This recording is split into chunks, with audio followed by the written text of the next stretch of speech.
24절로 27절. 마태복음 17장 24절로 27절 같이 한번 읽겠습니다. 가버나움에 이르니 반세계를 받은 자들이 베드로에게 나와 이르되 선생은 반세계를 내지 아니하느냐 이르시되 내신다 하고 집에 들어가니 예수께서 먼저 이르시되 시몬아 내 생각은 어떠하냐? 세상 임금들이 누구에게 관세와 국세를 받느냐? 자기 아들들에게냐 타인에게냐? 베드로가 이르되 타인에게니이다. 예수께서 이르시되 그렇다면 아들들은 세를 면하리라. 그러나 우리가 그들이 실족하지 않게 하기 위하여 내가 바다에 가서 낚시를 던져 먼저 오르는 고기를 가져 입을 열면 돈 한 세겔을 얻을 것이니 나와 너를 위하여 주라 하시니라. 아멘. 아멘. 서로 한번 인사할까요? 하나님의 은혜가 당신에게 임하기를 원합니다. 당신에게 임하기를 원합니다. 한 번 더 하나님이 당신에게 복 주시기를 원합니다. 하나님 당신에게 복 주시기를 원합니다.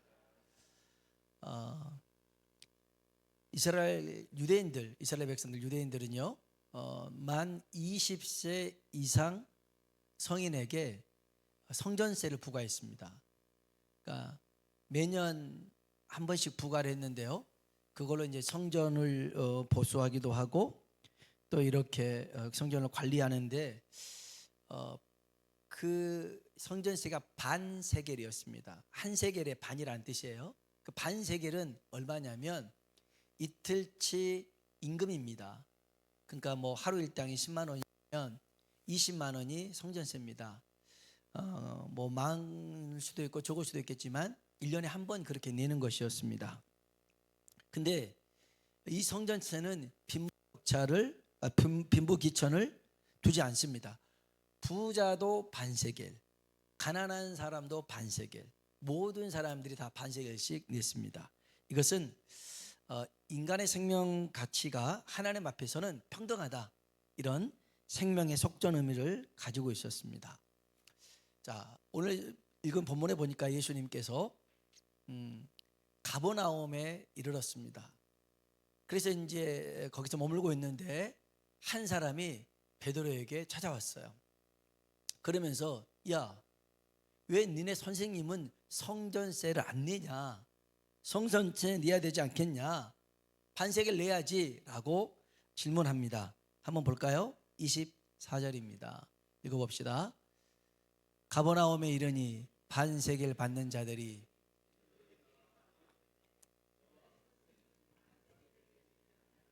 아멘.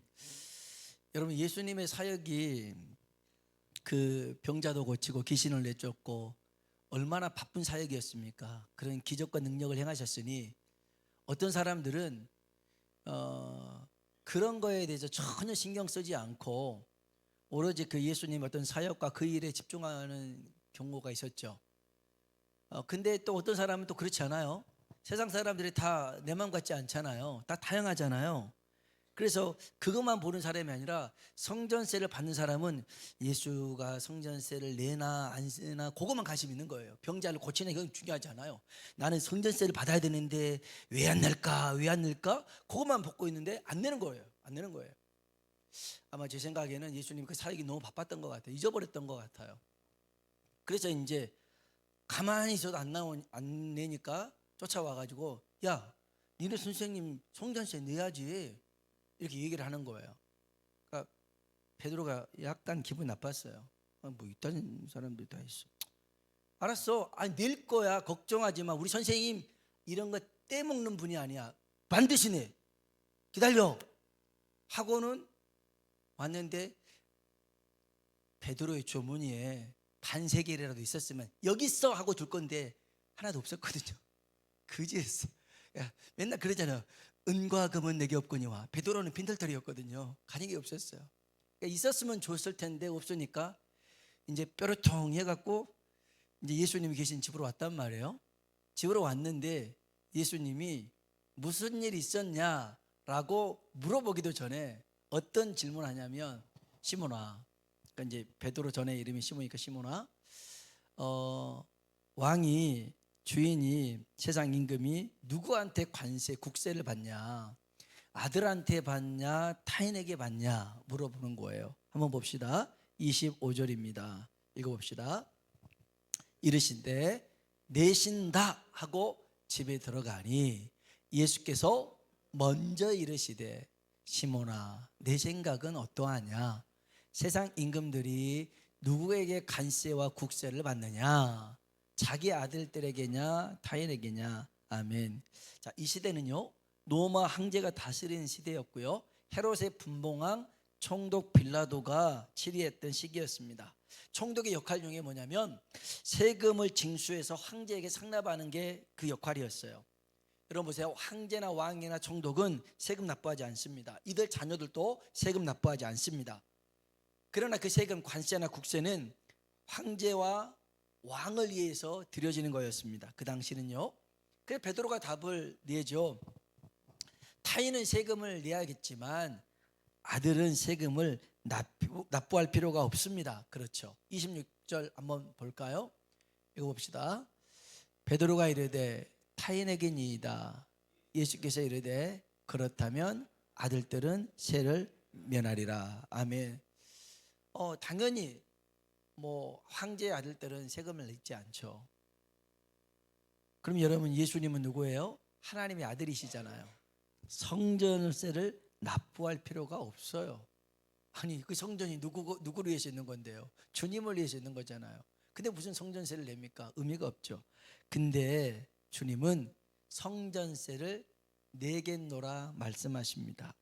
그래서 베드로에게 야 낚싯대 갖고 가가지고 저 앞바다에서 낚시해라. 그래서 첫 번째 잡은 고기 입을 열면 한 세겔이 있을 것이다. 예수님은 목수로 해야 될 게 아니라 업으로 해야 될 것 같아요. 고기가 어디 있는지, 첫 번째 고기에 그 또 한 세겔인지 어떻게 하셨는지.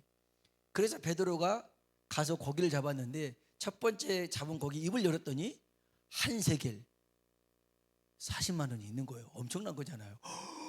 그래가지고 이거 가지고 예수님 거하고 베드로 거하고 성전세를 납부합니다.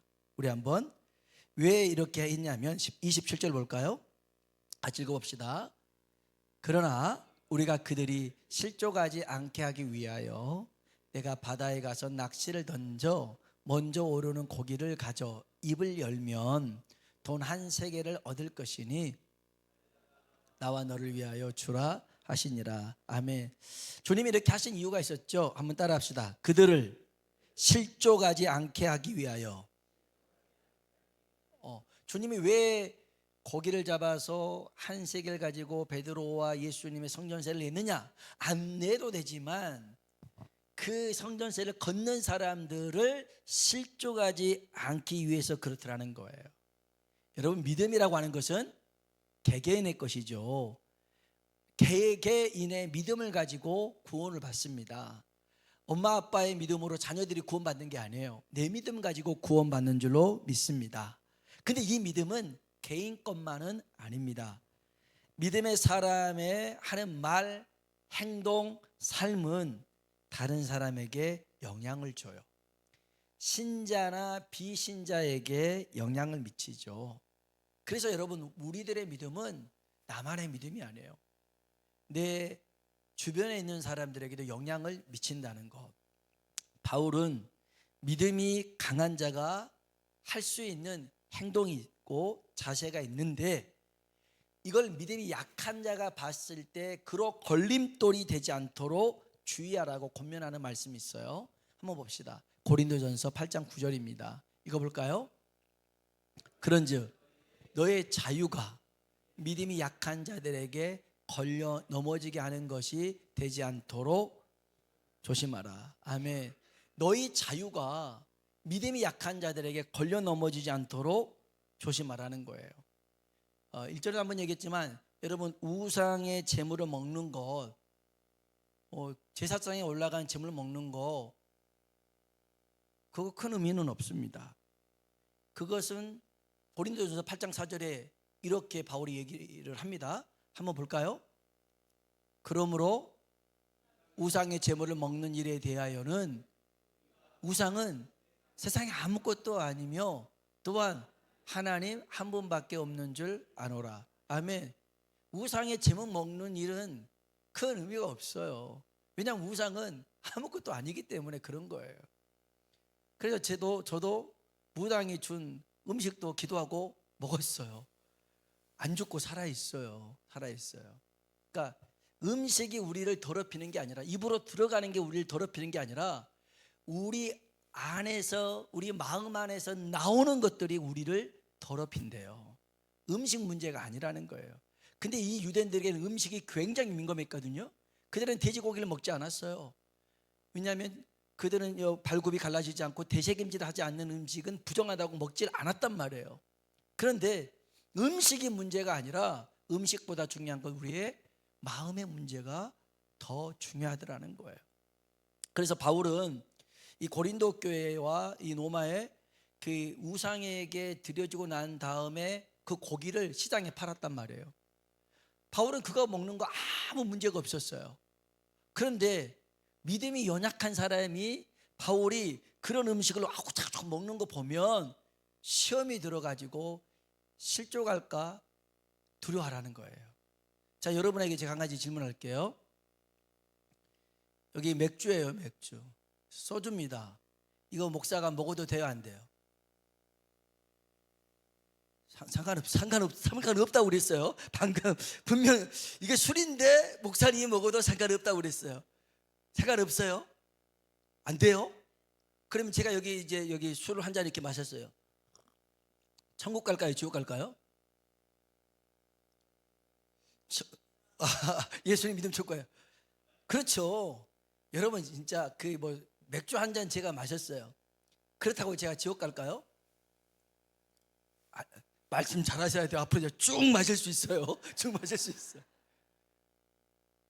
아니 술 한 잔 먹고 맥주 한 잔 마셨다고 해서 지옥 가는 건 아닙니다. 근데 제가 진짜 술집에 가서 포장마차에서 혼자서 먹고 있어요. 그 모습을 여러분이 지나가다 봤어요. 목사님 하다가 깜짝 놀랐어요. 그러면 여러분 시험 들어요, 안 들어요? 우리 목사님 맨날 거룩해야 된다고, 이런 것들을 멀리해야 된다더만 자기는 혼자서 다 먹고 자빠져 있네, 막 그러면은 시험이 들 수밖에 없잖아요. 시험이 들어요.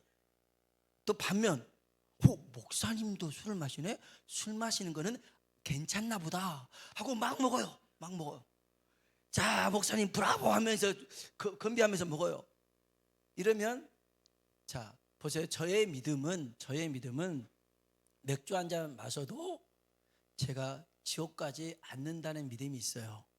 예수님을 믿기 때문에 저는 천국에 갑니다. 이 술 한 잔 때문에 제가 지옥 가지는 않아요.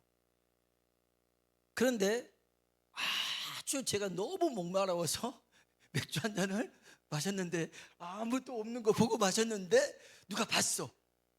그래가지고 시험이 들었어. 그러면 그 책임은 제가 질까요, 안 질까요? 제가 진다라는 거예요. 제가 진다라는 거예요. 또 어떤 사람이 목사님도 마시니까 나도 덩달아 마셔야지, 분별하지 못하고 마셔. 너 왜 이렇게 교회 다니면서 술 마셔? 우리 목사님 술 마셔도 된대. 내가 직접 먹는 거 봤거든. 괜찮아. 그러니까 먹어요. 그럼 이 사람을 죄를 짓게 만들잖아요. 그 죄값을 제가 치를까요, 안 치를까요? 치른대요. 그렇게 해서 실족하는 것은 반드시 책임이 뒤따른다는 거예요. 그래서 여기 한번 마태복음 18장 6절 한번 볼까요? 많이 건너뛰었어요. 마태복음 18장 6절 같이 한번 읽어봅시다. 누구든지 나를 믿는 이 작은 자 중 하나를 실족하게 하면 차라리 연자 맷돌이 그 목에 달려서 깊은 바다에 빠뜨려지는 것이 나으니라. 아멘. 연자 맷돌이 뭐냐면 그 말이 이렇게 맷돌을, 말이나 나귀가 이렇게 돌리는 큰 맷돌이 있잖아요. 물레방아처럼 큰 맷돌을 목에 걸면 어떻게 되겠어요? 목이 부러지겠죠. 이걸 가지고 깊은 바다에 던지는 것이 차라리 낫다라는 거예요. 그만큼 책임이 있대요. 그래서 로마서 14장 10절 한번 볼까요? 로마서 14장 10절입니다. 같이 한번 읽어봅시다. 내가 어찌하여 내 형제를 비판하느냐? 어찌하여 내 형제를 없이 여기느냐. 우리가 다 하나님의 심판대 앞에 서리라. 아멘. 여러분, 작은 자 하나를 실족하는 그 일에도 하나님이 내게 책임을 물으실 수 있대요. 그래서 우리의 말, 행동, 우리의 삶을 잘 살아야 된다는 거예요. 잘 살아야 돼. 근데 우리가 늘 그렇게 잘 사느냐? 그렇지 못해요. 저도 제 인생에 방황했던 시기가 아마 군대였던 것 같아요. 처음에 군대 가가지고 별명이 땡목이라는 별명.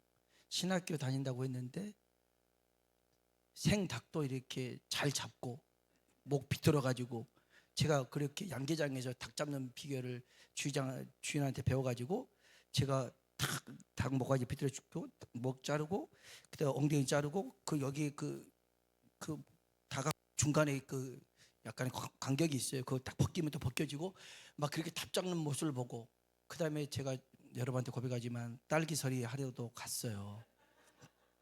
딸기서리도 하고 시켜서 가서 했는데, 이런 모습이 너는 중도 땡중에 있는데 너는 목사인데 너는 땡목인 것 같다. 그래서 땡목이라는 별명을 갖고 술도 마시고 그랬던 적이 있었어요.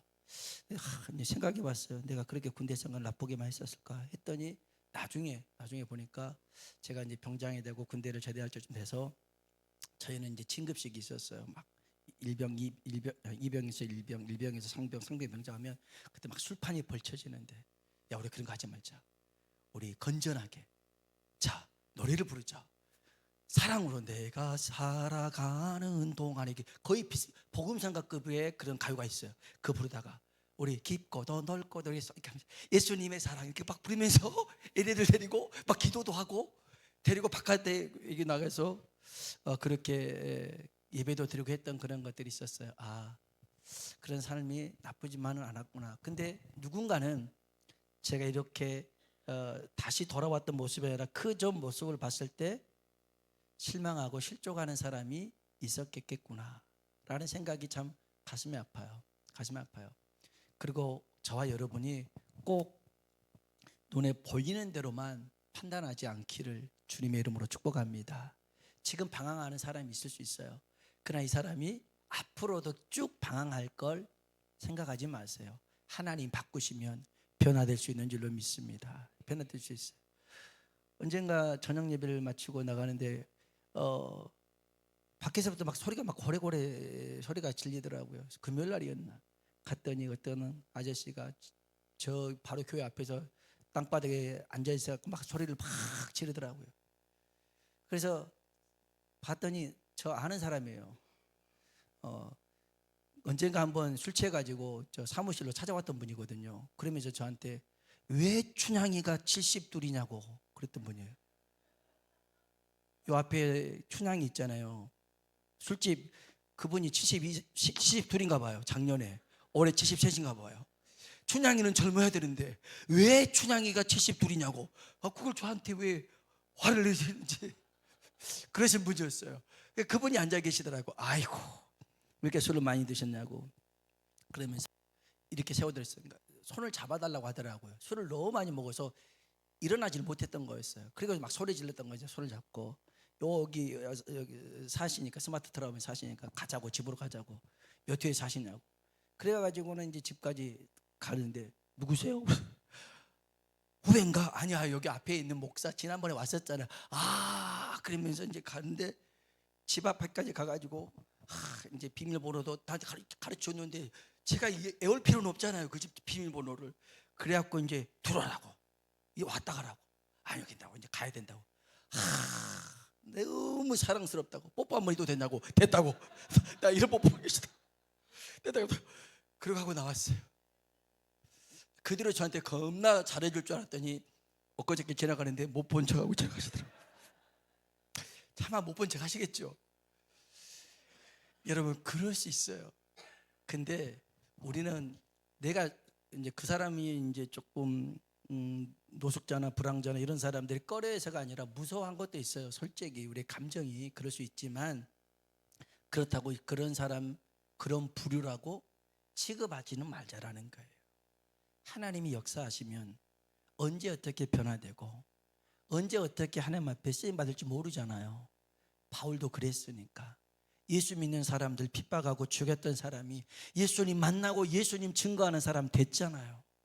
그러니 여러분, 우리의 행동이, 우리의 말이, 우리의 삶이 다른 사람을 실족해 하는 게 아니라 넘어지고 쓰러진 사람이 있다면 이렇게 세울 수 있는 믿음의 사람 되시길 주님의 이름으로 축원합니다. 우리 같이 한번